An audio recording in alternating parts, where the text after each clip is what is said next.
Savez-vous quelle est la première étape pour devenir un missionnaire médical? Préparez cette maison, votre propre corps.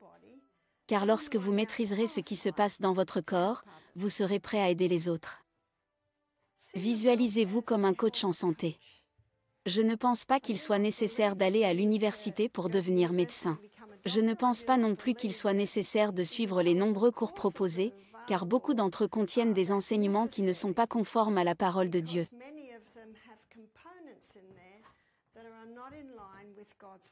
C'est pourquoi les deux principaux manuels que nous allons utiliser cette semaine sont la Bible et le livre Le ministère de la guérison.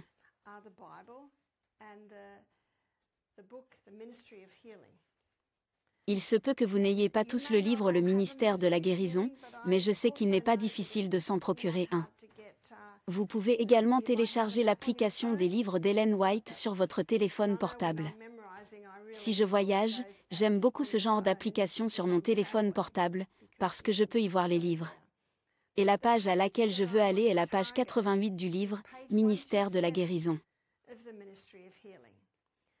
Maintenant, je voudrais encourager tout le monde, pas nécessairement pendant cette semaine, pas nécessairement pendant ces 10 jours, à mémoriser les 2 paragraphes de la page 88 du livre, Ministry of Healing.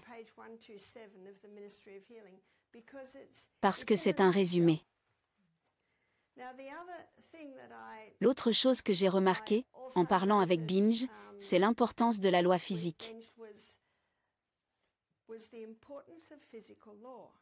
J'aimerais vous donner une citation. Elle se trouve à la page 282 du livre Word of Life du grand enseignant. La violation de la loi physique est une transgression de la loi morale, car Dieu est aussi certainement l'auteur des lois physiques que de la loi morale.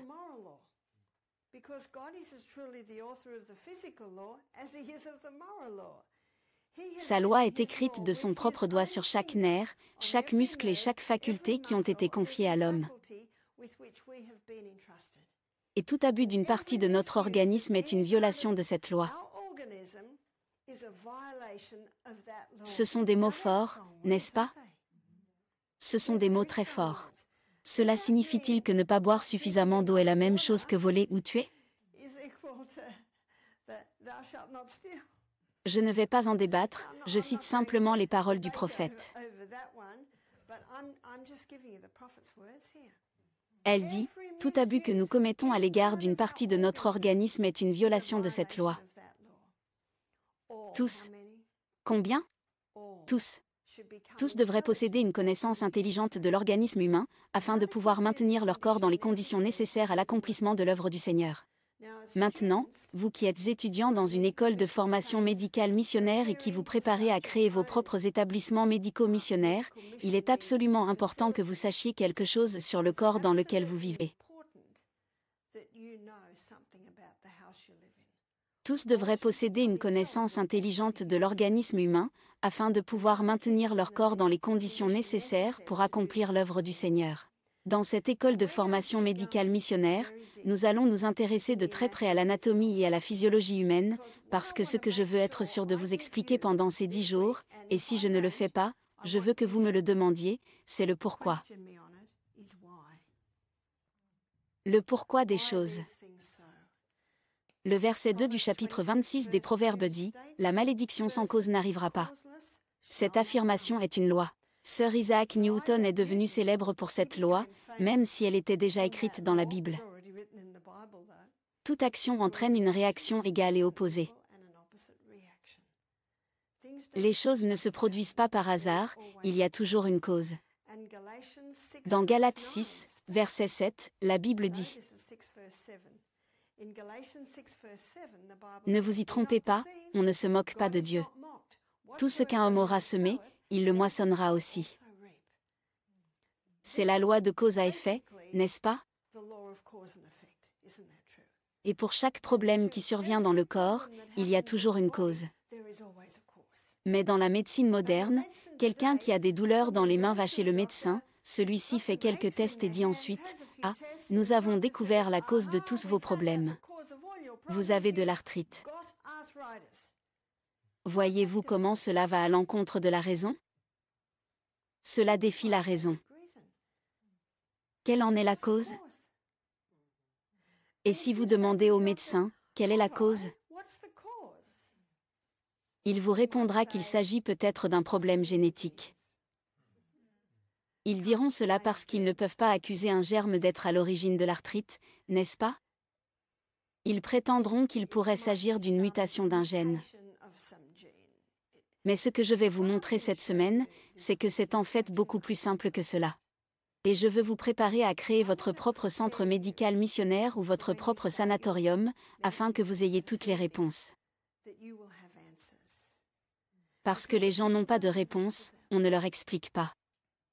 Il y a tellement de confusion aujourd'hui. Il y a eu plus de confusion ces 2 dernières années que jamais auparavant. N'est-ce pas? Passons à la page 88 du ministère de la guérison, où Ellen White commence par dire « Le seul espoir d'améliorer la situation réside dans l'éducation des gens aux principes justes. » Vous n'aurez peut-être jamais besoin d'expliquer les choses aussi profondément que je vais le faire cette semaine, ce que je ne fais pas normalement dans mes conférences sur la santé, mais vous devez connaître cette profondeur pour pouvoir glisser sur la surface. Vous voyez? Pour glisser sur la surface, il faut savoir ce qu'il y a en dessous, n'est-ce pas? Cette semaine, nous allons donc plonger dans les profondeurs. Nous allons aller en dessous et nous allons étudier le pourquoi des choses, pourquoi ces choses sont comme elles sont. Ellen G. White poursuit en disant que les médecins enseignent que le pouvoir de guérison n'est pas dans les médicaments, mais dans la nature. Et la déclaration suivante, vous la connaissez peut-être, mais j'aimerais vous demander si vous y croyez vraiment. Elle dit, la maladie est un effort de la nature pour débarrasser l'organisme des conditions résultant d'une violation des lois de la santé.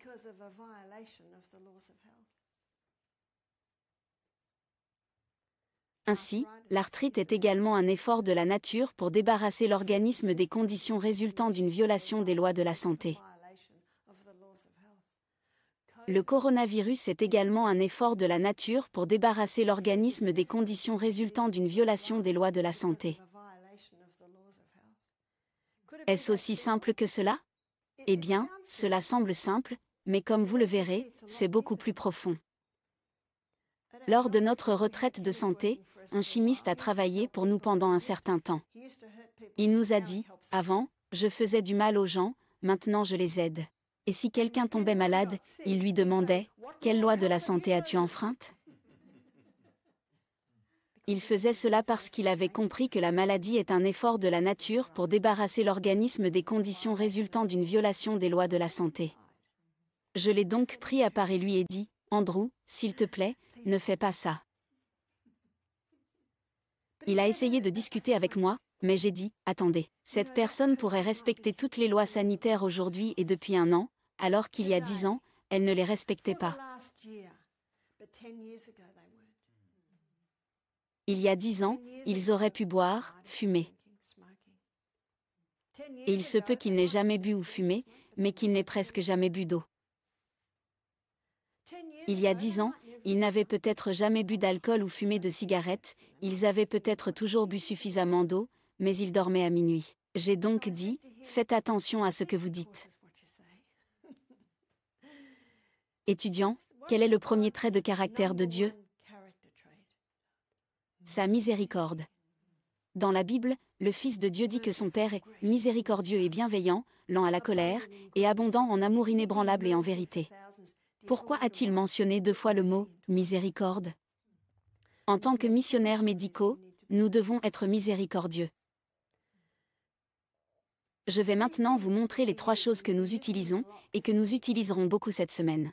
Lorsque vous êtes appelé à aider quelqu'un, la première chose que vous devez découvrir est l'histoire. Il faut remonter dans le temps.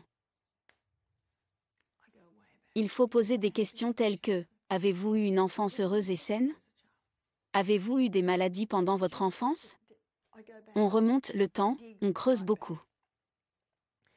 En fait, nous avons tous besoin d'être des détectives privés.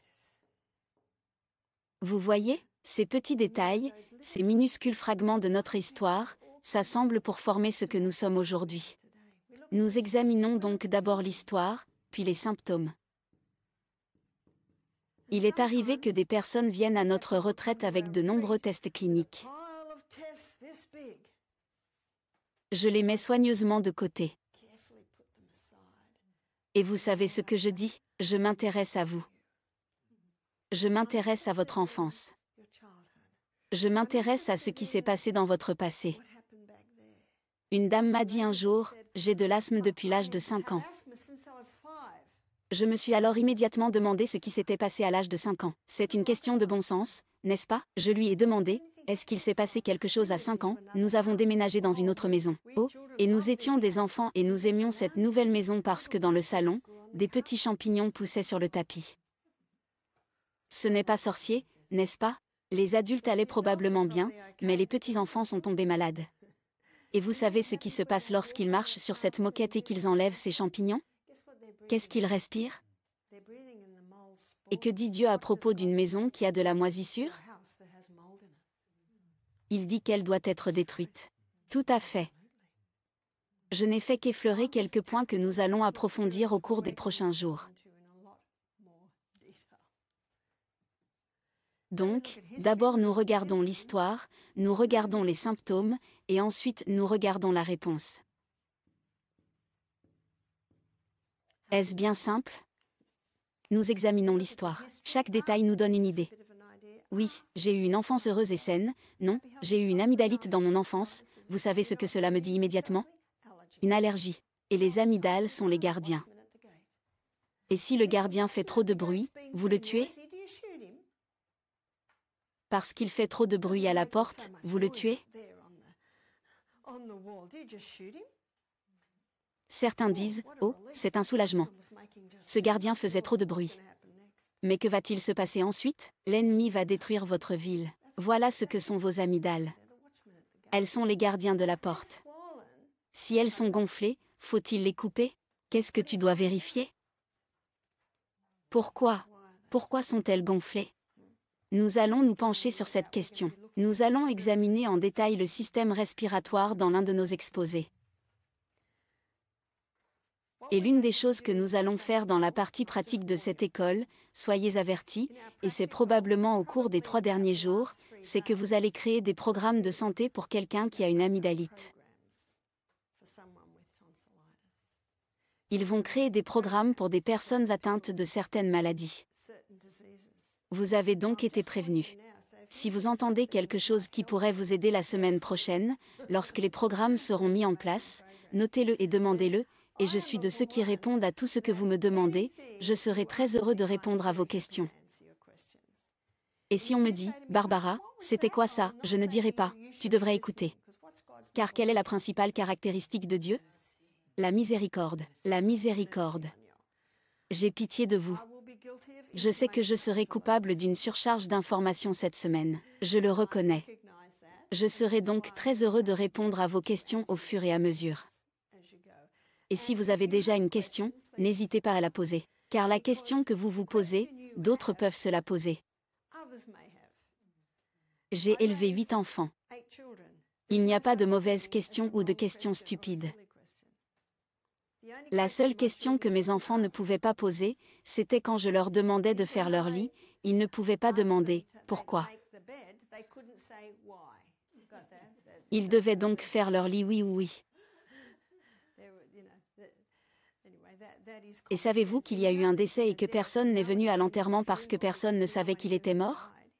Savez-vous de qui il s'agissait? C'était la mort du bon sens. N'est-ce pas? Oui, Barbara, oui. Oui. Et c'est le bon sens qui nous aide. Et quand les gens viennent me voir pour me demander de l'aide, je leur dis, je pense que c'est beaucoup plus simple que ça. Et c'est souvent le cas. C'est très, très simple. Nous savons que Dieu a écrit les 10 commandements avec son doigt, n'est-ce pas? N'est-il pas intéressant d'utiliser la même terminologie lorsqu'Ellen White dit « Dieu est aussi certainement l'auteur des lois physiques qu'il est de la loi morale ». Sa loi est écrite de son propre doigt sur chaque nerf, chaque muscle et chaque faculté qui a été confiée à l'homme. Et chaque abus que nous commettons à l'égard d'une partie de notre organisme est une violation de cette loi. Tous devraient posséder une connaissance intelligente de l'organisme humain, afin de maintenir leur corps dans la condition nécessaire pour accomplir l'œuvre du Seigneur.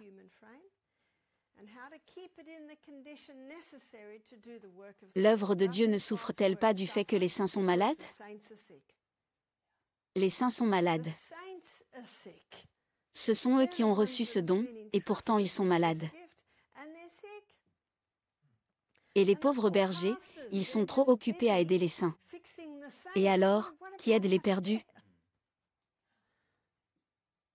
La relation entre l'organisme physique et la vie spirituelle est l'une des branches les plus importantes de l'éducation. Tous devraient posséder une connaissance intelligente de l'organisme humain, afin de maintenir leur corps dans l'état nécessaire pour accomplir l'œuvre du Seigneur. La partie suivante du paragraphe est « La relation entre l'organisme physique et la vie spirituelle est l'une des branches les plus importantes de l'éducation. » Cela nous fait franchir une étape supplémentaire. Il ne s'agit pas seulement de prendre soin de cet organisme physique pour qu'il fonctionne bien, mais cela affectera également l'esprit. Nous n'avons pas besoin d'aller trop loin dans ces discussions pour nous rendre compte qu'il y a un ennemi qui a semé des graines, n'est-ce pas?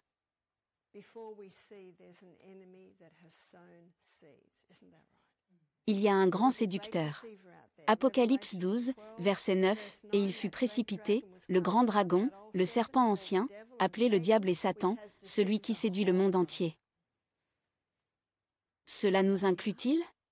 Oui, le monde entier.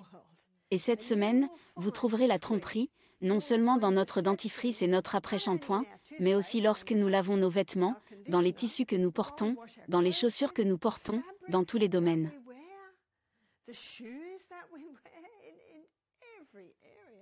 Nous savons qu'il y a beaucoup de tromperies dans beaucoup d'autres domaines beaucoup plus importants, mais les éléments que j'ai mentionnés ont une incidence directe sur notre santé. Notre peau a des millions de petits pores et tout ce qui touche cette peau doit être pur. C'est pourquoi Dieu dit, et je pense que nous connaissons très bien ce passage, c'est Romains 12, 1 et 2, et je suis sûr que vous le connaissez par cœur. Je vous exhorte donc, frères, par les compassions de Dieu, comment? Par ses compassions, à présenter vos corps comme un sacrifice vivant, saint, agréable à Dieu. Saint et agréable à Dieu, Dieu est saint. Ne vous conformez pas au monde présent, mais soyez transformés par le renouvellement de votre intelligence. Cela nous invite à donner notre esprit à Dieu et à lui permettre de nous enseigner, car il est le meilleur professeur que le monde ait jamais connu. Et le verset que je citais tout le temps quand j'ai commencé ce travail était le psaume 32, verset 8, où Dieu dit « Je te ferai comprendre, et je t'enseignerai le chemin dans lequel tu dois marcher. Je fixerai mes yeux sur toi. » C'est par cela que vous devriez commencer chaque jour, dans votre retraite de santé. Priez pour chaque invité, Père Céleste, tu connais la vie de chacune de ces personnes. Tu sais même combien de cheveux ils ont sur la tête. Et savez-vous ce qu'il vous a promis? Je vous ferai comprendre et je vous montrerai le chemin à suivre. Un jour, j'ai eu une dame au téléphone, elle avait un problème de santé, et nous avons tout passé en revue, nous avons passé en revue les lois sur la santé. Je n'ai rien trouvé à redire. C'est alors que Dieu m'a incité à lui poser des questions sur ses dents. Interrogez-la sur ses dents. Et j'ai dit, avez-vous eu des problèmes avec vos dents? Oh, elle a dit, j'ai une dent qui me fait mal, elle est mauvaise, et je peux goûter l'horrible saveur de ce qui sort de cette dent.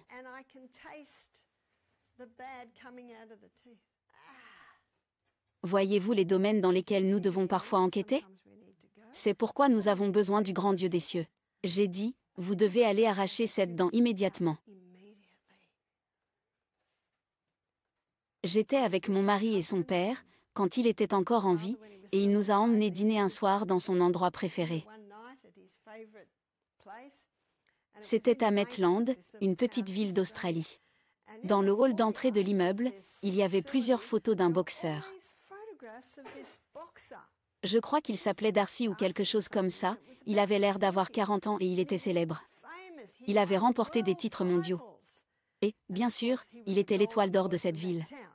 Parce qu'il était originaire de cette ville. J'ai vu des photos de lui jeune, ce qui m'a intriguée. Et en lisant, je me suis rendu compte qu'il était mort à l'âge de 18 ans. Il est dit qu'il est mort à l'âge de 34 ans. Et devinez pourquoi il est mort. À cause d'une dent. Une mauvaise dent. Une mauvaise dent.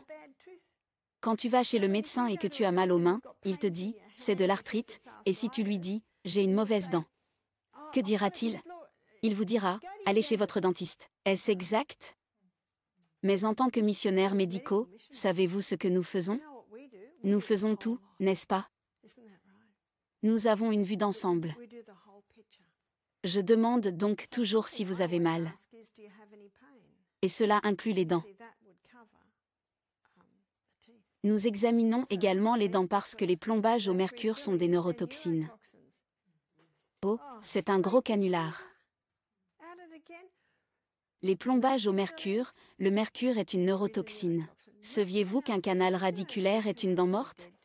Qu'est-ce que votre corps essaie de faire avec les choses mortes? Il les expulse. Et souvent, une dent incluse ou un abcès se trouve derrière un canal radiculaire. Certaines personnes vous diront donc, j'ai un abcès.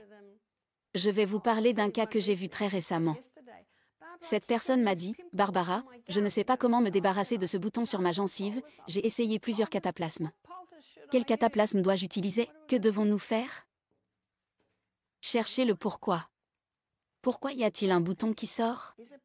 Il y a une raison. Ensuite, on cherche encore plus loin. Elle a dit, le dentiste dit que je devrais avoir un traitement de canal. Pourquoi le dentiste recommande-t-il un traitement de canal? Parce que le nerf s'est détérioré. Pourquoi le nerf se détériore-t-il? Parce qu'il y a une carie dans la dent. Vous voyez qu'il faut revenir en arrière?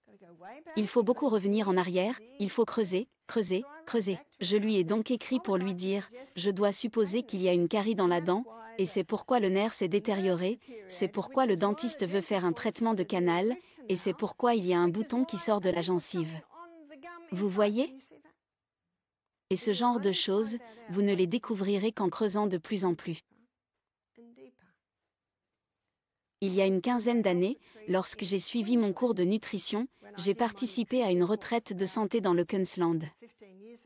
Je devais faire 20 études de cas. Et je devais le faire sous la supervision d'un autre naturopathe. Je me suis donc assise avec les naturopathes pendant qu'ils interrogeaient les gens. Lorsque le naturopathe avait terminé son entretien, je lui disais, « Ah, j'ai encore une question. Quand cela a-t-il commencé? Comment étiez-vous lorsque cela a commencé? Où viviez-vous à cette époque? » Et je notais tout cela. Et puis il posait encore quelques questions. Puis il posait une autre question. « Ah, j'aimerais en savoir plus. Avez-vous fait une chute? Pourquoi avez-vous eu mal au genou à ce moment-là? Vous voyez ce que je fais? Je creuse, je creuse, je creuse. » Quelques mois plus tard, une dame a réservé une place pour notre retraite de santé. Michael lui a demandé, « Quelle est la raison de votre réservation? » Elle a répondu, « J'étais à l'autre retraite et j'ai été très impressionnée par les questions que Barbara posait. » Vous voyez? Elle a été impressionnée par les questions, elle a réalisé qu'elle voulait vraiment savoir pourquoi. Parce que, la malédiction sans cause ne viendra pas. Si cette dame n'avait pas de dents cariées, mais qu'elle avait ce bouton sur la gencive, que ferait-elle dans ce cas? Je lui demanderais, avez-vous déjà frappé cette dent contre quelque chose? Depuis combien de temps avez-vous ce bouton? Vous vous rendez compte qu'il faut creuser, creuser, creuser, creuser, creuser? Parfois, vous ne trouverez rien, mais vous savez ce que je trouve? En général, on trouve quelque chose. Il peut y avoir une petite indication ici ou là, puis vous creusez un peu plus. Parfois, il faut demander la permission, cela vous dérange si je vous interroge à ce sujet? Et parfois, on vous répondra, non, ils ne veulent pas répondre à cette question. Dans ce cas, vous dites, ce n'est pas grave, tout en leur souriant, ce n'est pas grave. Et vous continuez. Mais vous savez ce que je constate? 9 fois sur 10, ils y reviendront eux-mêmes. En médecine moderne, il existe 2 théories qui tentent d'expliquer pourquoi les gens tombent malades, et l'une d'entre elles a bouleversé le monde au cours des 2 dernières années et demie. Il s'agit de la théorie des germes. Elle prétend que les germes sont à l'origine des maladies. Quelle est l'origine de cette théorie? Elle vient de Louis Pasteur. Si l'on se penche sur l'histoire de Louis Pasteur, on s'aperçoit qu'il était chimiste et qu'il appartenait à la classe sociale supérieure. Il aimait convoquer tous les médias à chaque expérience. Il aimait attirer l'attention. Et il est arrivé à une théorie que tout le monde aimait. Il disait, « Mon pauvre, tu es une victime, un microbe t'a attaqué et t'a rendu malade. Mais ne vous inquiétez pas, nous allons trouver un médicament pour tuer le microbe. » Vous voyez ce que cela donne? Cela enlève toute responsabilité à la personne pour ce qui lui arrive, et c'est le microbe qui est blâmé. N'est-ce pas ce qui se passe avec le Covid? Au point que les gens doivent porter des masques pour arrêter le germe. Les gens doivent se désinfecter les mains en permanence pour arrêter le germe. Mais cela défie la raison, et c'est ce que je veux vous montrer. L'autre théorie qui explique pourquoi nous tombons malades est celle des gènes. On vous dit, c'est un problème génétique. C'est ce que j'appelle les 2G, la théorie des gènes ou la théorie des germes. J'aimerais aborder ces théories cet après-midi, et demain matin, nous les explorerons un peu plus en profondeur. Pour explorer la théorie des gènes, savez-vous où nous allons commencer? Nous allons nous rendre au CBD. Qu'est-ce que le CBD? Qu'est-ce que le Central Business District du corps humain? C'est le mécanisme interne de la cellule. Et nous ne sommes qu'un tas de cellules. Notre corps compte 100 000 milliards de cellules. Chaque cellule possède un noyau, dans lequel se trouve l'ADN. L'ADN est le code génétique qui détermine qui vous êtes et qui je suis. La seule cellule qui en est dépourvue est le globule rouge, que nous étudierons un peu plus tard. Mais savez-vous comment la Bible appelle les globules rouges? Lévitique 17h11. Ce verset est très important pour les missionnaires médicaux. La vie de la chair est dans le sang. Lévitique 17h11. Et j'aime les modèles dans la Bible. Par exemple, dans Proverbe 17h22, 22 et 2 fois 11, il y a un modèle. Un cœur joyeux est un bon remède, mais un esprit brisé dessèche les os. Au fur et à mesure que vous mémoriserez, vous verrez ces petits liens. Alors pourquoi nous sommes de nouveau ici? Pourquoi le sang est-il la vie? Il transporte l'oxygène, les nutriments, l'eau et les déchets. Nous y reviendrons plus en détail tout au long de la semaine. Il contient des globules rouges. Où transporte-t-il l'eau, l'oxygène et les nutriments? Il les amène au CBD. Le CBD, c'est-à-dire le mécanisme interne de la cellule. Si nous pouvions étirer l'ADN, il ressemblerait à ceci. Je suis sûr que nous avons tous vu des images d'ADN, n'est-ce pas? Nous avons tous 23 chromosomes de notre mère, 23 chromosomes de notre père. J'ai donné naissance à 6 enfants. J'ai 3 garçons, 3 filles. Mes 3 garçons ne feront jamais 1,90 m parce qu'il suffit de regarder la taille de leur mère. Je ne mesure qu'1,50 m. Ils sont plus grands qu'1,50 m. Je pense qu'ils mesurent 1,80 m ou 1,90 m. Et mes filles sont toutes plus grandes que moi parce qu'elles ont hérité d'un plus grand nombre de gènes de leur père, qui mesurait presque 1,80 m. Il avait des cheveux bruns bouclés et des cheveux blancs. Il avait des cheveux bouclés bruns foncés et des yeux bruns foncés. J'ai 5 enfants aux yeux bleus, un fils aux yeux bruns et un fils aux cheveux bruns foncés. Les autres ont des cheveux qui se situent entre le blond et le foncé. J'étais blonde quand j'étais jeune. Il avait les cheveux bouclés, mais j'ai les cheveux raides. J'ai 3 enfants aux cheveux frisés et 3 aux cheveux raides. On a l'habitude de dire « Oh, elle a hérité du nez de sa mère. Oh, elle a les jambes de son père. » C'est parce que nous avons 23 chromosomes de notre père et 23 chromosomes de notre mère. Saviez-vous que la Bible parle de l'ADN? Dans le psaume 139. Au verset 14 du psaume 139, la Bible dit « Je te loue, car je suis puissant et admirablement fait. Tes œuvres sont merveilleuses, et mon âme les connaît. Ma substance ne t'a pas été cachée quand j'ai été fait en secret, tissé dans les profondeurs de la terre. » Où avons-nous été tissés? Dans le sein de notre mère. Ma substance, mon être, ne t'a pas été cachée quand j'ai été fait en secret, tissé dans les profondeurs de la terre. J'ai donné naissance à 6 enfants, mais je ne savais pas ce qui se passait là-dedans. Je ne savais pas ce qui se passait là-dedans. Je n'ai pas fait de scanner ou quoi que ce soit de ce genre. Je suis prudente à ce sujet. Et je ne savais rien, même pas quel serait leur sexe, jusqu'à ce que mes bébés soient nés. Ma substance, mon être, ne t'a pas été caché lorsque j'ai été créé en secret, tissé dans les profondeurs de la terre. Tes yeux ont vu ma substance, bien qu'elle soit imparfaite. Dans ton livre ont été écrits tous mes membres, qui ont été formés, alors qu'aucun d'eux n'existait encore. Lorsqu'il dit « Dans ton livre ont été écrits tous mes membres », il parle de l'ADN. Dieu n'a-t-il pas besoin d'un grand livre? Tout ce qu'il doit avoir dans son livre, c'est notre ADN. C'est écrit là. C'est déjà déterminé, la couleur de mes yeux, la couleur de mes cheveux, la couleur de ma peau, c'est déjà déterminé dans son livre. C'est dans son livre qu'ont été inscrits tous mes membres, que j'ai des jambes courtes ou longues, qui ont été formés alors qu'aucun d'entre eux n'existait encore.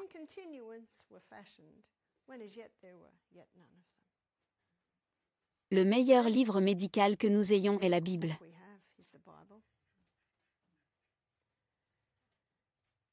Nous sommes faits en fonction des informations contenues dans l'ADN. Et nous avons de nouvelles cellules oculaires tous les jours ou tous les 2 jours. Nous avons de nouvelles cellules qui tapissent le tractus gastro-intestinal tous les 3 à 5 jours. Nous avons une nouvelle peau tous les mois. Nous avons un nouveau foie toutes les 6 semaines.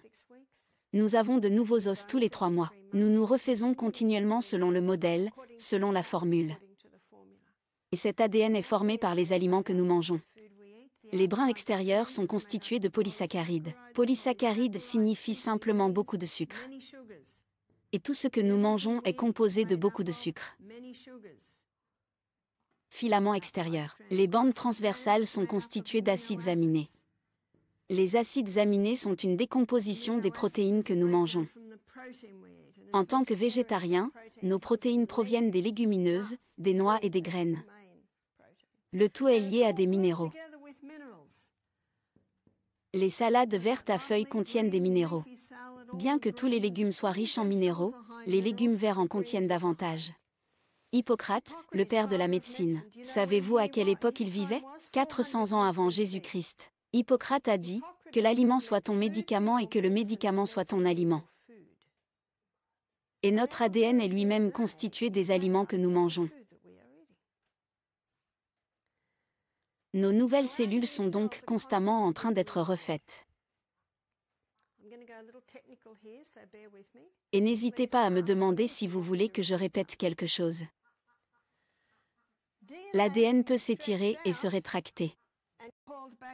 Lorsqu'il est étiré, il ressemble à ceci, mais il ne peut pas sortir de la cellule. Une photocopie est alors faite. Cette photocopie s'appelle l'ARN. La photocopie est envoyée dans une autre petite section de la cellule. Il s'agit d'un petit atelier où la nouvelle cellule est fabriquée. C'est ce qu'on appelle un ribosome. Tout le monde a-t-il un livre d'anatomie et de physiologie à la maison? Chaque missionnaire médical devrait en avoir un. Lorsque vous rentrerez chez vous et que vous examinerez le fonctionnement interne de la cellule, vous constaterez que tout ce que vous écrivez ici dans ce cours aura un sens. Alors que cela n'avait peut-être pas beaucoup de sens auparavant. Une fois, un homme qui avait étudié la médecine a suivi notre programme.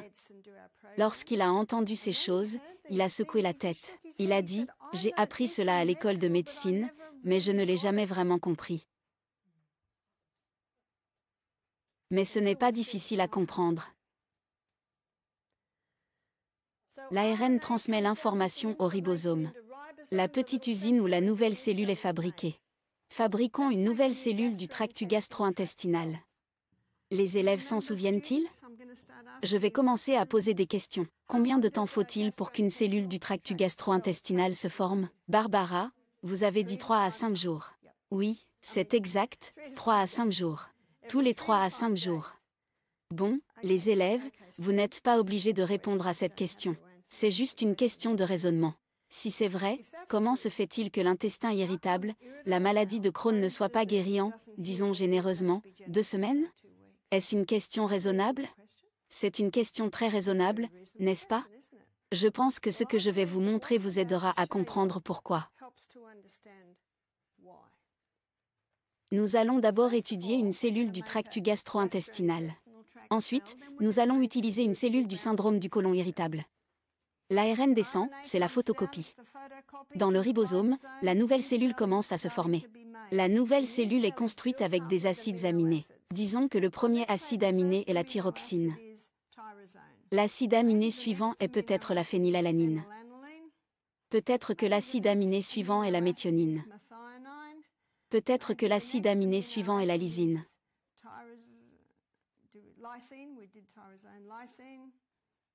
Voyez-vous ce qui se passe ici? Je vous donne une illustration en forme de puzzle pour vous aider à comprendre. En effet, chaque acide aminé s'emboîte dans l'acide aminé suivant comme un puzzle. Et tous les 3 à 5 jours, une nouvelle cellule apparaît dans notre tractus gastro-intestinal. Que se passe-t-il dans le cas du syndrome du côlon irritable? L'ARN diminue. Le premier bloc tombe, c'est-à-dire le premier acide aminé. Il s'agit peut-être de la méthionine. Nous sommes maintenant prêts pour la phénylalanine. Mais, oh non, il manque un élément d'information. Le corps ne sait pas trop quoi faire et se demande, qu'est-ce qui est censé aller là-dedans? Il manque une information. Et il y a une cellule rebelle en liberté. Et cette cellule voyou est toujours là, elle ne trouve sa place nulle part et elle est prête à faire une percée. D'où vient cette cellule rebelle? Des poisons environnementaux. Des produits chimiques. Les aliments génétiquement modifiés. Tous ces éléments sont à l'origine de molécules que notre corps ne reconnaît pas, et chaque fois qu'il voit une faille dans l'information, il s'y engouffre. C'est ainsi qu'apparaît une lysine. Elle se dit alors, où vais-je trouver ma place? Où va-t-elle s'insérer? La position d'amarrage habituelle n'est pas là, alors elle fait du mieux qu'elle peut. Nous sommes maintenant prêts pour la phénylalanine. Et là, le corps dit, oh non, il ne mange pas assez de protéines. Et peut-être qu'il mange assez de protéines, mais que le tractus gastro-intestinal ne peut pas les décomposer correctement. En effet, si les aliments ne sont pas décomposés efficacement dans l'intestin, ils ne peuvent pas passer dans le sang. Et qu'est-ce que le sang? La vie de la viande, le vecteur des nutriments. Nous allons passer une matinée entière à étudier le tractus gastro-intestinal. Je vais vous montrer comment il fonctionne. Ça n'a pas l'air très bon, n'est-ce pas? Et tous les 3 à 5 jours, qu'est-ce qui sort? Une cellule du syndrome du côlon irritable. Il y a beaucoup de choses qui peuvent être à l'origine de ce syndrome, et nous y reviendrons plus en détail lorsque nous étudierons l'intestin. Mais ce que je veux souligner rapidement maintenant, c'est pourquoi il y a des dommages. Qu'est-ce qui cause les dommages? 92% des dommages à l'ADN sont causés par une carence en minéraux. Comment se fait-il donc que nous ayons une carence en minéraux? De nos jours, les gens mangent beaucoup plus de légumes. Il y a 20 ans, nous ne savions même pas ce qu'était le chou frisé ou la roquette. Aujourd'hui, nous mangeons beaucoup de légumes. Beaucoup plus de légumes. Il est vrai que si quelqu'un se nourrit de fast-food et ne mange pas de verdure, de légumes, qui sont la source de la plupart des minéraux, il aura des carences en minéraux. Mais il y a beaucoup de gens qui mangent des fruits et des légumes tous les jours, et pourtant ils ont des carences en minéraux. Pourquoi? Parce que le sol est déficient. Et si le sol est déficient, la plante sera déficiente. Et si la plante est carencée, la personne qui mange cette plante sera carencée. C'est pourquoi il est important de nourrir le sol en croissance. Nourrissez votre sol pour qu'il y ait de la nourriture pour votre plante. Ensuite, lorsque vous mangez cette plante, vous obtenez ces nutriments. Saviez-vous qu'une tomate biologique contient 9 fois plus de fer qu'une tomate cultivée de manière conventionnelle?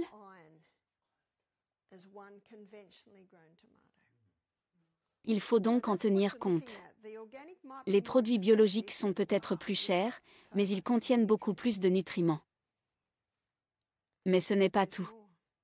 Ce n'est pas seulement qu'un sol déficient produira une plante déficiente, et que les personnes qui mangent cette plante seront déficientes.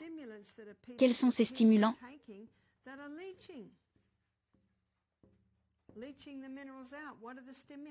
Les stimulants sont la caféine.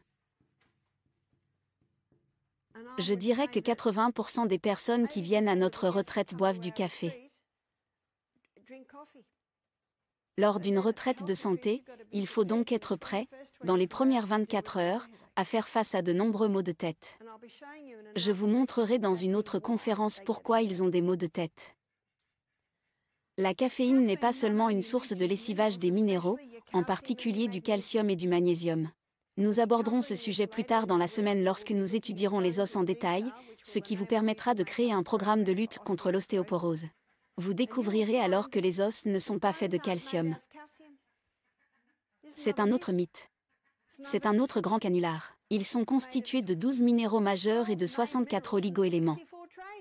La pire chose que vous puissiez faire pour vos os est donc de prendre un supplément de calcium. Vous voyez que ces informations sont essentielles pour vous ? Pour que vous puissiez l'enseigner à vos invités. Et si vous mentionnez simplement cette petite chose que je viens de dire, vous aurez attiré leur attention. Parce qu'ils en ont assez de dépenser une fortune en supplément de calcium et que leurs examens révèlent toujours qu'ils souffrent d'ostéoporose. Que faut-il pour savoir si quelqu'un est malade ? Les antécédents, les symptômes, la réaction.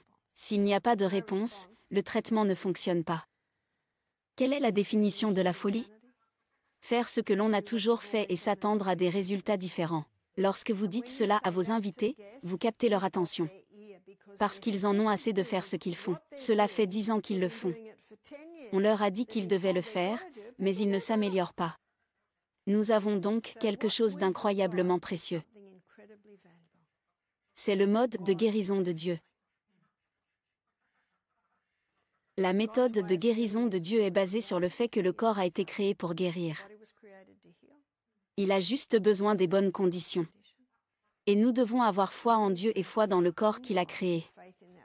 La méthode de guérison du diable est basée sur l'évolution. Le corps ne peut pas se guérir lui-même. Il faut lui administrer des poisons pour qu'il guérisse. Voyez-vous la différence ? La création ou l'évolution. Elles sont très éloignées l'une de l'autre. Alors, quel est l'autre stimulant ? Oh, au fait, la caféine ne se contente pas de lessiver les minéraux, elle endommage aussi l'ADN parce qu'elle perturbe les neurotransmetteurs dans le cerveau. Ainsi, si un jeune couple boit une tasse de café par jour, que le garçon boit du coca et que la fille mange des chocolats, ils risquent de donner naissance à un enfant prédisposé à l'obésité. Ils peuvent donner naissance à un bébé sujet au syndrome de déficit de l'attention, à l'hyperactivité et à l'autisme. Parce qu'ils sont nés avec un ADN défectueux dû aux habitudes de leurs parents en matière de caféine.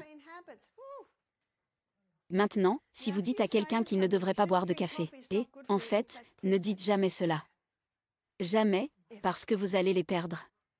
Elle pourrait vous dire, « De quel droit me dites-vous que je ne peux pas prendre mon café ?»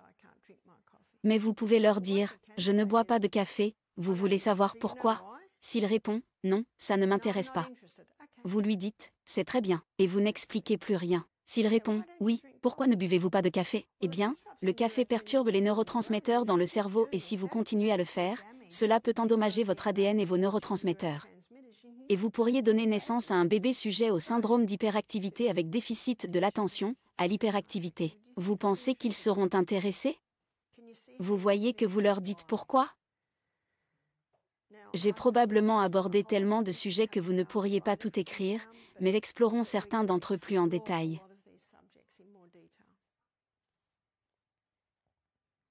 Ainsi, la caféine, non seulement lixivie les minéraux, mais peut aussi endommager l'ADN, le sucre raffiné. Il n'y a rien de mal à utiliser la canne à sucre. Le problème, c'est l'acide cristallisé pur qui est extrait de la plante de canne à sucre. C'est là le problème. Il entre dans le corps nu et en ressort mieux habillé. Il ressort habillé de vos minéraux. Un auteur l'a exprimé ainsi, le sucre sort de votre corps mieux habillé que lorsqu'il y est entré. De quoi est-il habillé maintenant ? Eh bien, il l'a pris dans votre garde-robe. Il a pris certains de vos minéraux. Lorsqu'il enlève des minéraux de votre armoire, qu'arrive-t-il à vos dents et à vos os ?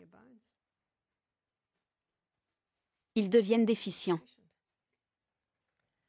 Non seulement le sucre lixivie les minéraux, mais il endommage également l'ADN. Comment procède-t-il ? Il provoque une augmentation spectaculaire du taux de sucre dans le sang, suivie d'une chute brutale, de sorte que la personne mange un autre bonbon et que le taux de sucre augmente à nouveau. Ce coup de fouet permanent use le pancréas. À tel point qu'un couple peut donner naissance à un bébé dont l'ADN du pancréas est défectueux à cause de ses habitudes en matière de sucre. Voyez-vous que notre mode de vie influe sur l'ADN que nous transmettons à nos enfants? À ce stade, si vous avez des invités qui se sentent très coupables et très tristes, et si vous remarquez pendant que vous donnez une conférence des visages tristes ou des jeunes mères qui disent « Oh non », c'est alors que je dis, il y a un beau verset dans la Bible. Il se trouve dans Actes 30, verset 17, et dit que Dieu passe outre le temps de notre ignorance. Vous ne le saviez pas. Vous ne pouvez donc pas être blâmé pour quelque chose que vous ne saviez pas. Mais nous vivons dans un corps extraordinaire qui a la capacité innée de se guérir lui-même, et si vous commencez à mettre en œuvre ce que vous entendez ici, vos enfants deviendront plus forts. Voyez-vous comment vous gérez cela? Aucune femme ne s'est mise à pleurer après la conférence. Oh, qu'est-ce que j'ai fait à mes enfants? Dans un cas comme celui-là, il faut immédiatement aller les conseiller et leur dire, vous ne saviez pas. Ce n'est pas votre faute. Ce n'est pas votre faute. Ces méchants fabricants de sucre. Ces chocolatiers. Ils ne s'intéressent pas à vous. Ils ne s'intéressent qu'à votre argent. Mais vous savez, c'est pire que ça. Il y a un grand trompeur derrière tout cela qui veut vous détruire. Nous savons tout ce que dit 1 Pierre 5, verset 8. Ne savez-vous pas que votre adversaire, le diable, rôde comme un lion rugissant, cherchant qui dévorer? C'est ce qu'il veut. Il veut notre destruction. On ne peut pas partager cela avec tous les invités. L'athée n'est pas très enthousiaste quand on lui en parle. La discrétion est de mise.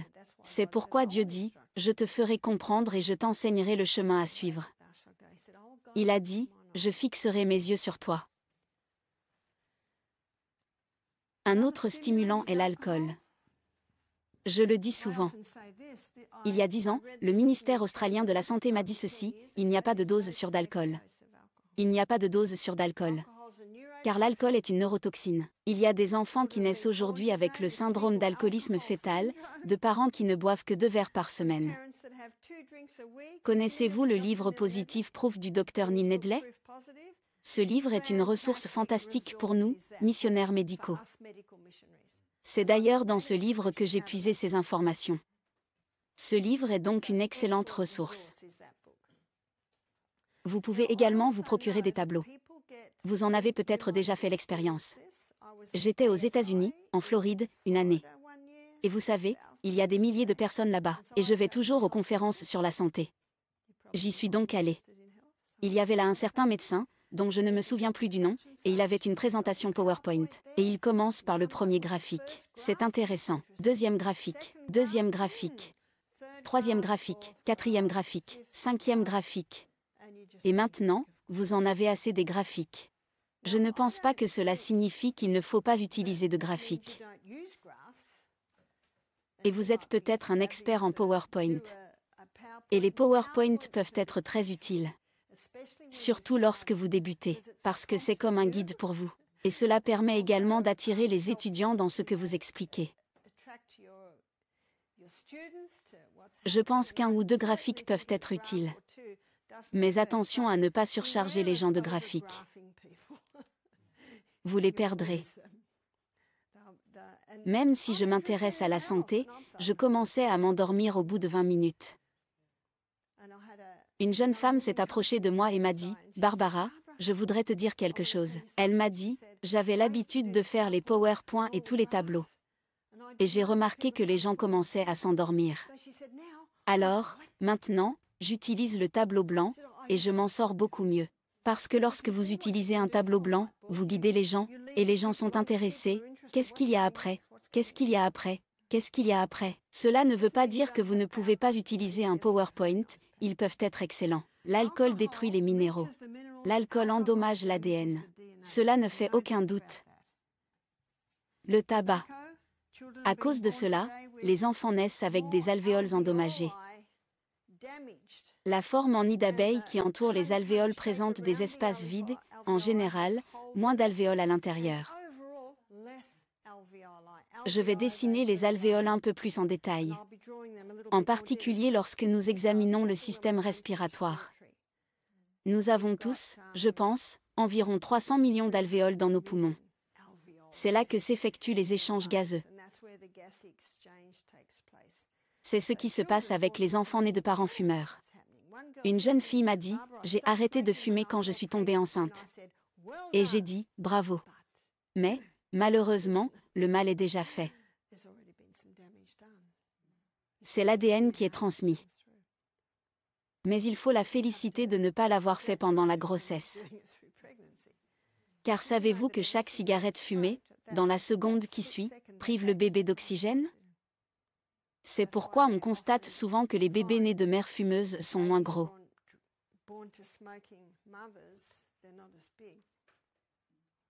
Ce sont donc des stimulants qui lessivent les minéraux et endommagent l'ADN. Nous étudions ce qui cause des dommages à l'ADN. Les aliments génétiquement modifiés.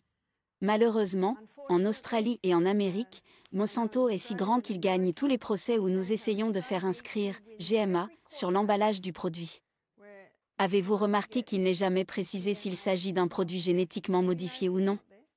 C'est parce qu'il gagne tous les procès. Comment savoir si un produit est génétiquement modifié ou biologique?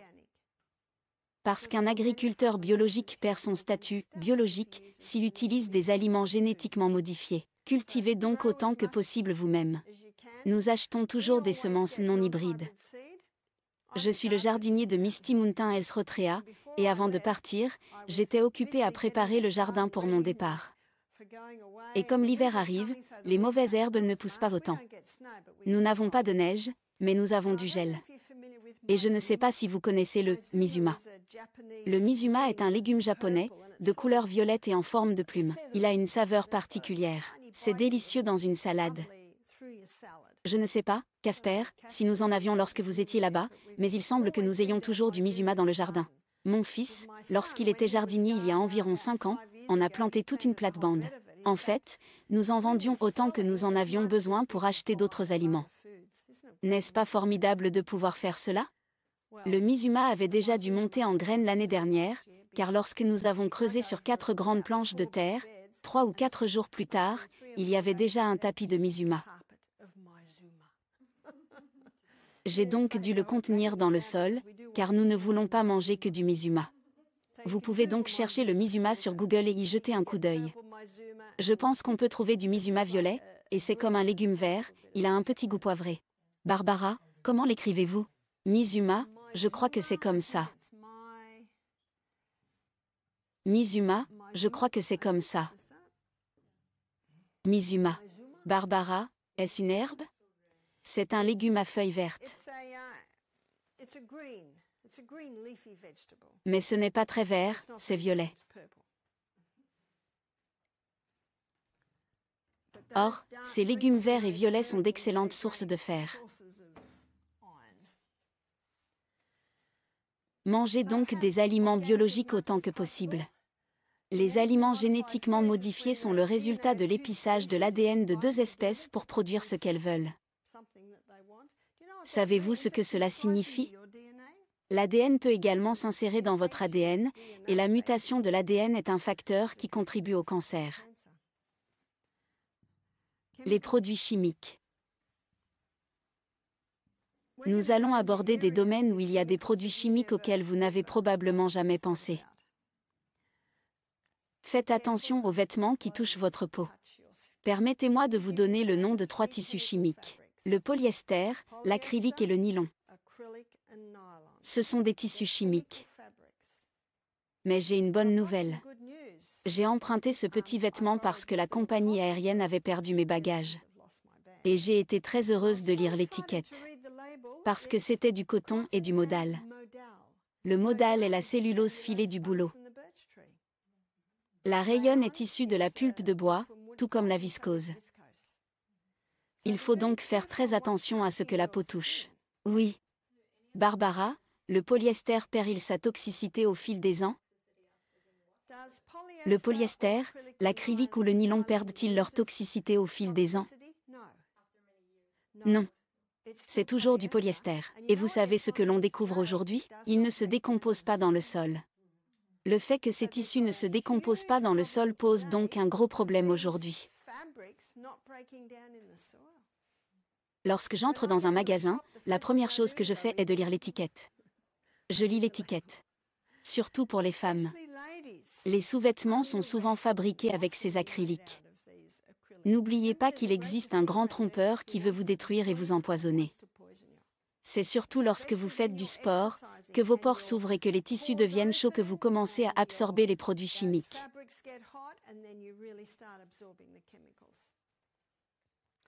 Faites donc attention à ce que vous utilisez pour laver vos vêtements, votre corps, vos dents et votre peau.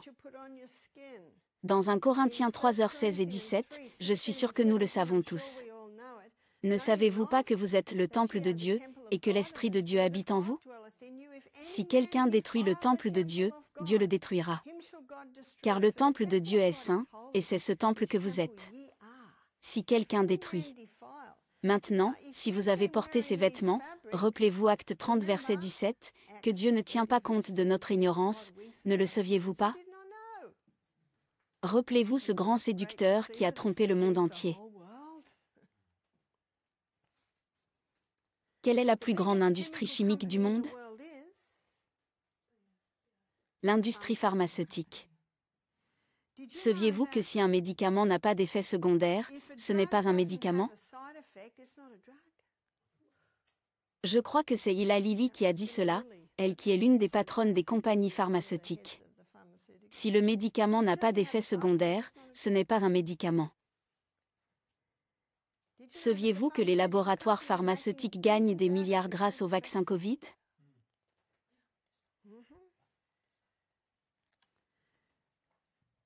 La semaine dernière, une invitée est venue à notre retraite à Manchester et elle prenait des antidépresseurs. Elle en prend depuis 20 ans et ne peut donc pas les arrêter.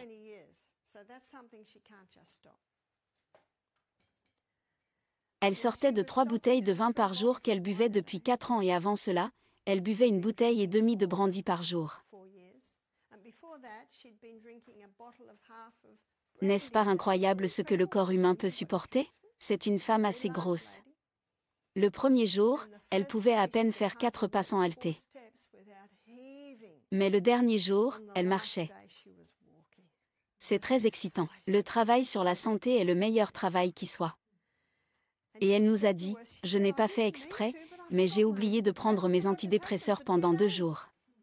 J'ai l'esprit plus clair, mais je sais que je ne peux pas arrêter, alors je les ai pris le 3e jour. Puis j'ai oublié de les prendre les 2 jours suivants, alors je les ai repris le 3e jour. Comme vous pouvez le voir, nous cherchons également une réponse. Maintenant que son corps fait face à la situation, vous savez ce que je lui ai dit. Je lui ai dit, continuez. Et peut-être que dans 2 semaines, vous le prendrez tous les 4 jours. Et peut-être après 2 autres semaines, tous les 5 jours. Vous voyez, je dis toujours aux clients, je n'ai pas autorité sur vos médicaments. Il n'y a que vous et votre médecin qui puissiez le faire. Mais c'est ce que je ferai. Mais c'est votre décision, et quoi que vous choisissiez, je la respecterai. C'est très, très important. Vous cherchez également une réponse. Et elle allait de mieux en mieux. Mais il est très possible que si elle les abandonne complètement, elle s'effondre en 1 semaine. Parce qu'elle les prend depuis si longtemps. Mais elle allait de mieux en mieux. Ce n'est pas difficile, et je pense qu'il est important, en tant que missionnaires médicaux, que si quelqu'un vient vous voir avec des médicaments, vous fassiez une recherche sur Google et notiez les principaux effets secondaires. Tout le monde peut le faire. Lors de la retraite de l'année dernière en Alabama, une femme d'environ 45 ans m'a dit, « Barbara, j'ai une maladie rénale de stade 4. » Je lui ai demandé si elle prenait des médicaments. Elle m'a répondu, « Je prends ce médicament pour la tension artérielle depuis 6 ans. » Nous avons fait une recherche sur Internet et devinez quel était l'effet secondaire? Une maladie rénale. Nous l'avons imprimé et lui avons montré. Elle a dit, « Quoi? » Vous savez, vous gagnez beaucoup de confiance en leur montrant ça. Et puis, vous savez ce qu'ils disent, « Qu'est-ce que je peux faire ?» Et alors vous pouvez dire, « Je suis si heureux que vous ayez demandé, parce que nous avons de la baie d'aubépine. » Entrons maintenant dans le détail du cœur, et vous pouvez suivre le programme que j'ai donné à cette femme sur la façon dont vous pouvez renforcer votre cœur. Psaume 104, verset 14. C'est un psaume. Il est important que vous le mémorisiez. Dieu a donné des herbes pour le service de l'homme. Cette dame m'a dit, « Barbara, vous savez, J'ai essayé d'arrêter mon traitement contre la tension artérielle et ma tension a grimpé en flèche. Maintenant, je prends de la baie d'aubépine, mais je crains que la même chose ne se produise ou que ma tension artérielle ne descende trop bas. J'ai alors répondu, cela n'arrivera pas avec les plantes. Parce que les plantes sont là pour vous servir. Si votre tension artérielle est trop basse, elles l'augmenteront. Si elle est trop élevée, elle la fera baisser. Aucun médicament ne peut faire cela.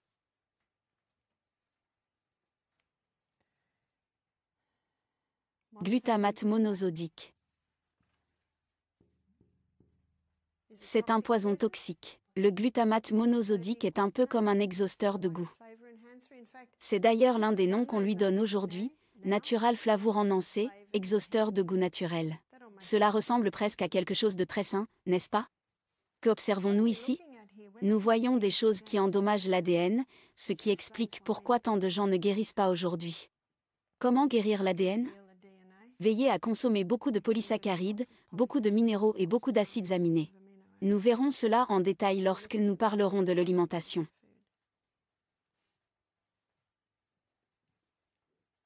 Les moisissures. La moisissure peut s'insérer dans l'ADN des arbres et se reproduire. Peut-elle le faire chez l'homme? Je vais maintenant aborder très légèrement un principe que j'étudierai en détail demain matin.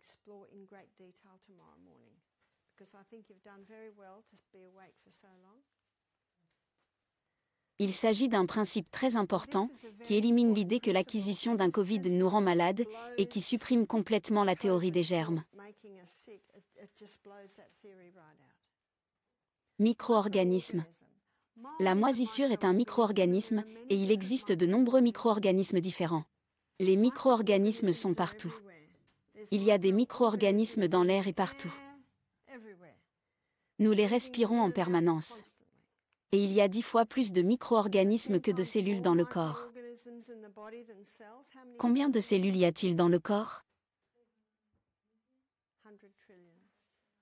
Il y a donc 10 fois, je n'ai pas fait ces calculs, 10 fois plus de micro-organismes que de cellules. Et il y a 10 fois plus de micro-organismes dans notre tractus gastro-intestinal que partout ailleurs dans le corps. Nous examinerons cela en détail lorsque nous passerons par l'intestin. Ils sont là. C'est Dieu qui les a mis là. Ils constituent une partie importante de l'organisme vivant et fonctionnel, mais chaque fois qu'un dommage cellulaire se produit, ces micro-organismes ont la capacité de changer de rôle. Ils deviennent alors l'équipe de nettoyage ou les éboueurs. Je les appelle les éboueurs parce que nous avions un microbiologiste dans notre programme, et il a dit que c'est ainsi que nous les appelons en tant que microbiologistes, et que son nom est bactérie. Alors, où va-t-on trouver beaucoup de bactéries? Là où il y a des déchets et des dégâts.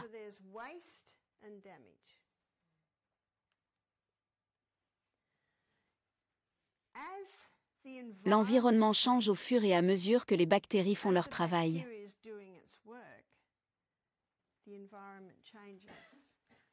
Elles deviennent des exterminateurs, et nous savons que les exterminateurs exterminent les choses. C'est l'étape suivante de la décomposition. Les terminateurs peuvent être appelés levures ou champignons. Les propriétés de la levure et du champignon sont identiques à celles d'un autre micro-organisme. Cet autre micro-organisme est le virus. Un virus a besoin d'un hôte. Un champignon a besoin d'un hôte. La levure a besoin d'un hôte. C'est pourquoi le coronavirus ne survivra pas longtemps, car il n'a pas d'hôte.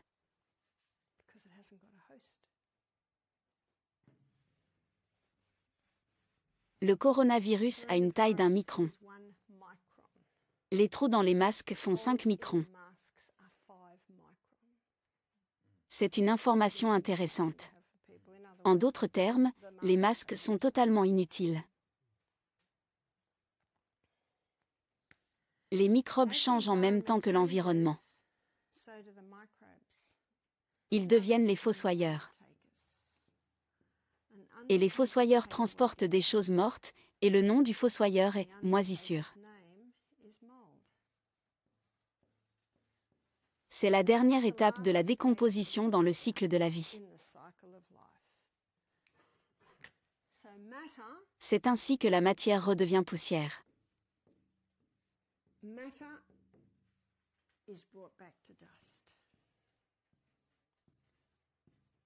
C'est par l'action de ces micro-organismes. Genèse 3h19 dit que nous venons de la poussière, nous retournons à la poussière, parce que nous sommes poussière. Et il y a ce magnifique verset du psaume 103, car il connaît notre condition, il se souvient que nous sommes poussière, parce que c'est à cela que nous retournons, à la poussière. Qu'est-ce qui nous ramène à la poussière, chers élèves? Le cycle de la vie.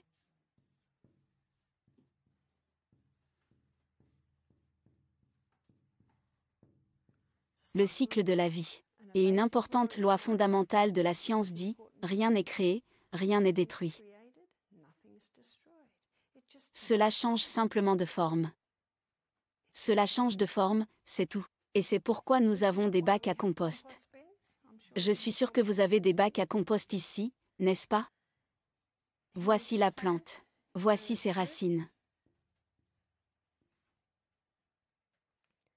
Lorsque je mets du compost dans mon sol, je le fais toujours avant de planter.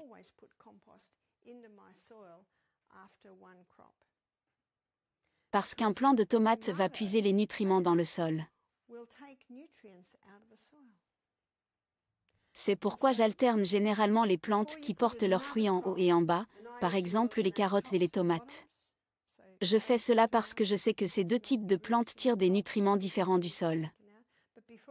Mais avant de cultiver une autre plante, il faut nourrir le sol, et la meilleure chose à faire est de mettre du compost, et je vais vous montrer pourquoi. Lorsque je mets du compost dans le sol, je mets des micro-organismes dans le sol. Car une fois que ces micro-organismes ont rendu la matière à la poussière, ils changent de rôle. Nous changeons de rôle tout au long de notre vie. Quand je suis arrivée ici, j'étais habillée comme si nous étions dans un hiver rigoureux. Et j'ai dû me changer rapidement. Pourquoi ai-je changé? Parce qu'il fait chaud ici. Nous changeons de rôle en fonction de l'environnement.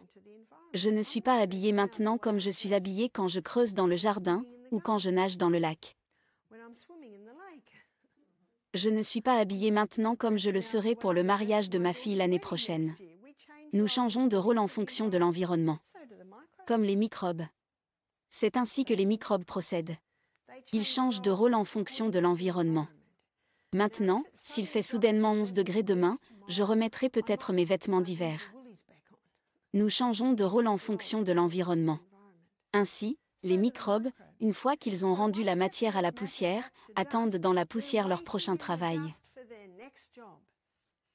Dans mon bac à compost, nous mettons donc les déchets de cuisine, mais aussi les mauvaises herbes du jardin.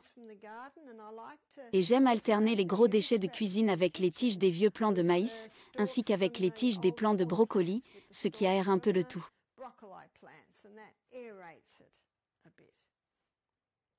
Et peut-être que l'agriculteur qui vit plus loin, qui ne donne aucun produit chimique à ses vaches, recueillera la bouse de vache et en mettra un peu dans le compost. Et ces micro-organismes vont tout ramener à la poussière. Avez-vous vu la fleur du pommier? Comment la fleur pousse sous l'action des micro-organismes? Puis, de la fleur naît une pomme sous l'action des mêmes micro-organismes. Mais la pomme n'est pas encore prête à être mangée, elle doit mûrir. Comment mûrit-elle? Sous l'action des mêmes micro-organismes. Ils changent de rôle en fonction de l'environnement. Mais si personne ne mange la pomme, que devient-elle? Elle pourrit, n'est-ce pas? Elle pourrit sous l'action des mêmes micro-organismes. Ils changent simplement de rôle en fonction de l'environnement. Louis Pasteur disait, ce n'est qu'une bactérie et ce sera toujours une bactérie. C'est un champignon et ce sera toujours un champignon. C'est ce qu'on appelle le monomorphisme.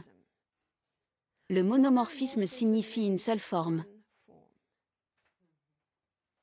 Mais Antoine Wauchamp, 6 fois professeur, contemporain à l'époque de Louis Pasteur, a introduit le pléomorphisme.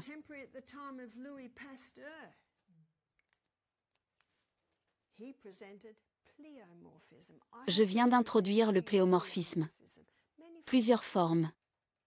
Et c'est pour cela que mon bac à compost fonctionne, à cause du pléomorphisme, oui. Barbara, s'agit-il d'un changement épigénétique? Ou comment expliquez-vous ce changement dans le polymorphisme? Eh bien, il s'agit simplement d'un cycle de vie. C'est un cycle de vie. Le mot épigénétique est intéressant, car il désigne l'effet du mode de vie sur nos gènes. Mais c'est différent. Il s'agit du cycle de vie. Permettez-moi de vous donner une illustration en Australie. Un chat meurt dans la brousse. Le kookaburra prend une bouchée, le dingo prend une bouchée, les bousiers arrivent, prennent une bouchée, la mouche verte pond ses larves, ils font un peu de nettoyage, tout cela pour que le chat retourne à la poussière.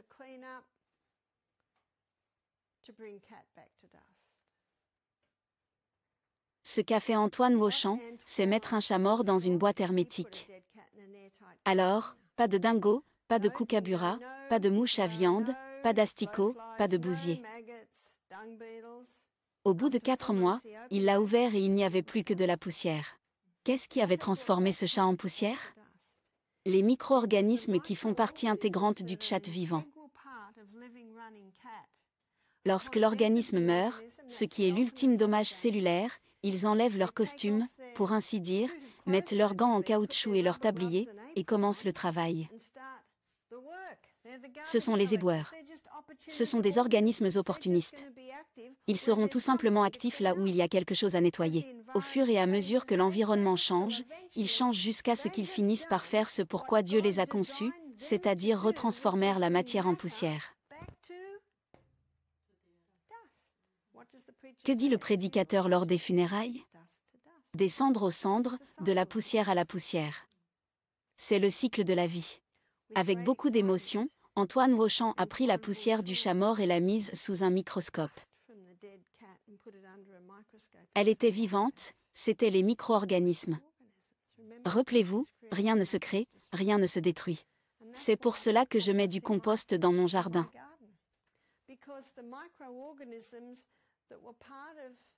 Si nous n'avons pas mangé notre carotte jusqu'au bout et que nous la mettons dans le bac à compost, ces mêmes micro-organismes qui ont participé à son développement la remettront dans le sol, et nous pourrons mettre ce sol dans le jardin. Ils jouent maintenant un autre rôle. Ces micro-organismes sont responsables de la décomposition des minéraux dans le sol.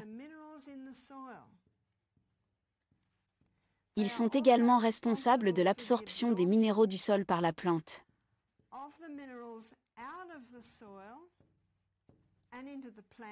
Ils protègent la plante contre les agents pathogènes nuisibles. Et ils nourrissent la plante. La plante sait qu'elle a besoin de ces micro-organismes, c'est pourquoi elle renvoie 50% du carburant qu'elle produit par photosynthèse vers les racines pour nourrir les microbes.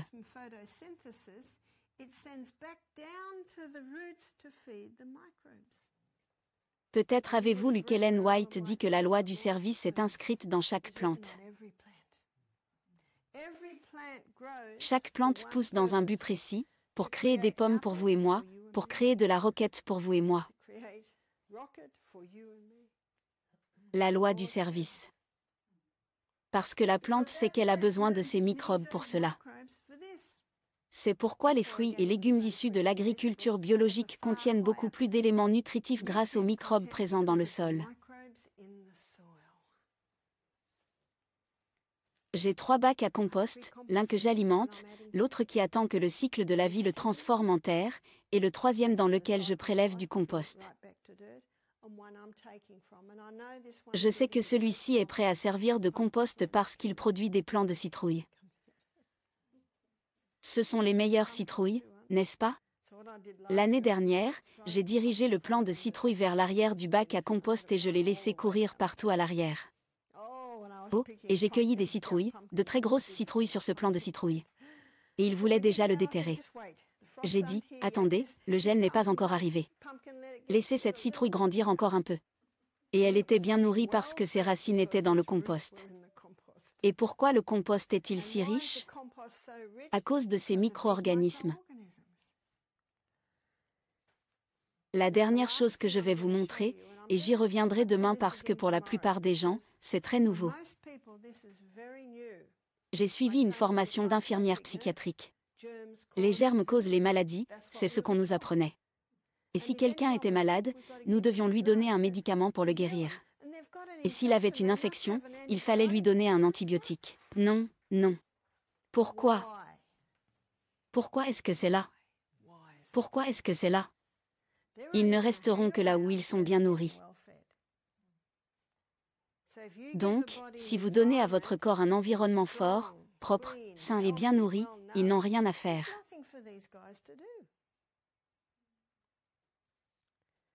Je vais maintenant aborder un autre sujet avant de conclure ce soir.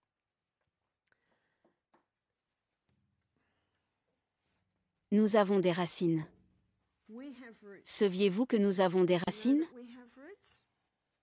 Très semblables aux racines des plantes. Notre tractus gastro-intestinal est tapissé de poils. Lorsque nous sommes nés, nous avons été littéralement inondés par les micro-organismes de notre mère, car dans l'utérus, notre intestin est stérile. Ainsi, lorsque nous naissons, notre première inspiration provient d'un air plus proche de l'anus de notre mère, car c'est par là que naissent les bébés, d'où sortent une grande partie de ces micro-organismes. Le bébé respire et avale des micro-organismes et la première substance qui sort du sein d'une femme est le colostrum. Le lait n'arrive que 3 jours plus tard. Une substance épaisse et jaune sort au cours de ces 3 premiers jours, c'est le colostrum, qui est incroyablement riche en micro-organismes. Ces micro-organismes forment un épais mur d'herbe autour de l'intestin.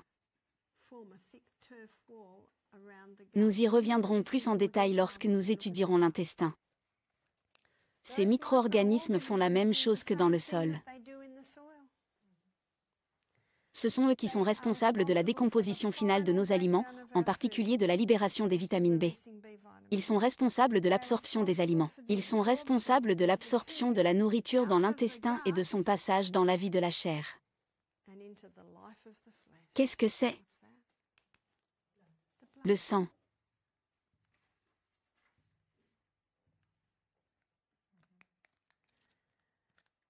Ils sont donc non seulement responsables de la décomposition finale, mais aussi de la sortie des nutriments de l'intestin et de leur passage dans le sang.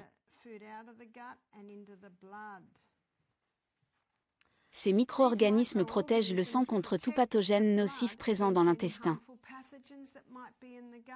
Ces micro-organismes nourrissent les cellules qui tapissent le tractus gastro-intestinal. C'est un processus extraordinaire. Commencez-vous à comprendre qu'ils ne sont pas nos ennemis?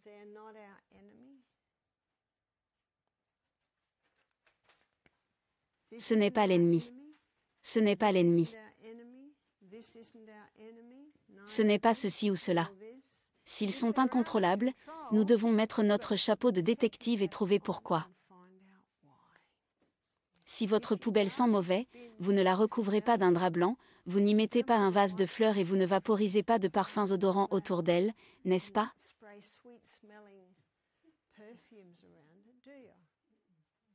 Non, vous l'ouvrez. Vous la videz en dehors de la maison.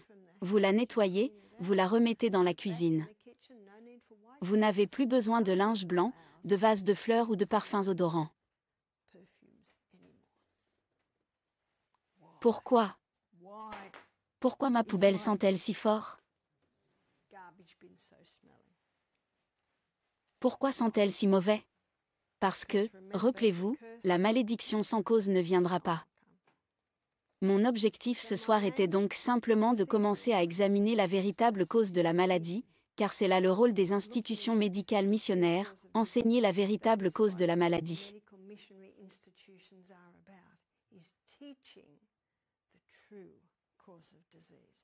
Et pour enseigner la véritable cause de la maladie, nous devons examiner très clairement la médecine. Nous devons examiner très clairement la déclaration de la médecine sur la cause de la maladie. C'est-à-dire que la cause est les germes ou les gènes, n'est-ce pas? Tout à fait. Je vous ai donc donné de quoi faire réfléchir vos petites cellules grises. Et chaque jour, nous en construirons un peu plus. J'ai mentionné certaines choses qui vous ont peut-être laissé perplexes, mais je peux presque vous promettre que nous explorerons tous ces aspects au cours de ces 10 jours. Et si, aux petites heures du matin ou pendant que vous vous endormez, une question vous vient à l'esprit, écrivez-la. Notez vos questions. J'ai reçu de nombreuses questions et je crois sincèrement qu'au fur et à mesure que nous avançons, elles trouveront une réponse. Et si ce n'est pas le cas, nous pourrons certainement y répondre. Car notre objectif est de vous donner un cours accéléré sur la façon d'être votre propre médecin cette semaine. Oui. Barbara, vous avez parlé d'un grand nombre de stimulants négatifs, mais qu'en est-il du sel raffiné? Oui, nous allons nous attaquer au sel raffiné cette semaine et voir pourquoi il est si mauvais. Mais très rapidement, l'eau de mer contient 92 minéraux et le sel raffiné n'en contient que 2. Nous avons donc immédiatement un problème. Nous avons? Barbara, nous avons abordé la question des bactéries et des virus. Allons-nous aller plus loin dans la compréhension des infections et de leur fonctionnement? Il y a une raison à cela. Quand j'étais enfant et que j'avais une bronchite, on m'emmenait chez le médecin et on me donnait des antibiotiques. C'est la première chose que nous verrons demain matin. Ensuite, quand je suis devenue infirmière et que je n'avais pas un très bon style de vie, je ne suis devenue chrétienne qu'à l'âge de 25 ans, j'ai attrapé un rhume et j'ai commencé à cracher des mucosités jaunes, alors j'ai pensé que j'avais une infection. C'est ce qu'on nous a appris. Il faut aller chez le médecin et prendre un antibiotique. Mais demain, l'une des premières choses que nous allons examiner est la suivante. Qu'est-ce qu'un antibiotique? D'où vient-il? Et son rôle sur la planète? Et Dieu a-t-il créé les antibiotiques? Merci de votre attention ce soir.